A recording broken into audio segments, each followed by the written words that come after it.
Bocor. Dugaan pemicu perceraian Pratama Arhan dan Aziza Salsya, bertengkar lalu tak serumah. Terjawab sudah pemicu perceraian selebgram Aziza Salsya dan pesepak bola Pratama Arhan. Ramai terbongkar dugaan pemicu perceraian Pratama Arhan dan Aziza Salsya. Selebgram yang akrab disapa Zize ini menikah dengan pesepak bola timnas Indonesia, Pratama Arhan, pada 20 Agustus 2023 di Tokyo, Jepang.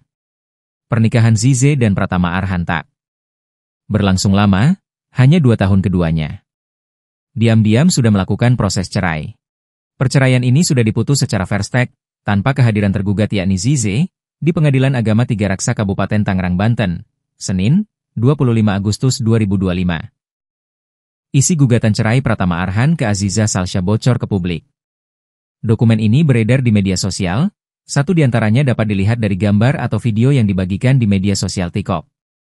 Isi gugatan Pratama Arhan menyebut penyebab perceraian yang digelar pada 11 Agustus 2025 dan sidang kedua yang digelar 25 Agustus kemarin. Komunikasi, perbedaan visi misi, pertengkaran hingga egois jadi penyebab perceraian. Arhan dan Zize diduga sering cekcok hingga rumah tangga retak sejak September 2024. Akun TikTok @storydooms menunjukkan isi gugatan perceraian Arhan dan Azizah tentang awal rumah tangga Arhan dan Azizah goyah. Puncak pertengkaran itu terjadi pada September 2024. Sejak pertikaian itu, Arhan dan Azizah diketahui pisah tempat tinggal, keduanya tak lagi tinggal serumah di kediaman mereka di kawasan Alam Sutra, Tangerang, Banten.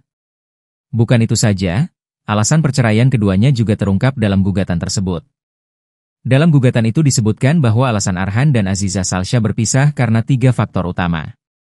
3 faktor itu seperti komunikasi, perbedaan visi dan misi dan ketidakpercayaan antara keduanya. Dalam gugatan juga membongkar keharmonisan di mana keduanya juga tak lagi berhubungan layaknya suami istri. Keluarga dalam gugatan juga disebut sudah berusaha untuk mendamaikan keduanya. Hingga saat ini, Tribunnews.com masih berupaya mengkonfirmasi kebenaran isi gugatan yang bocor ini kepada pihak berwenang, termasuk Pratama Arhan dan Aziza Salsya.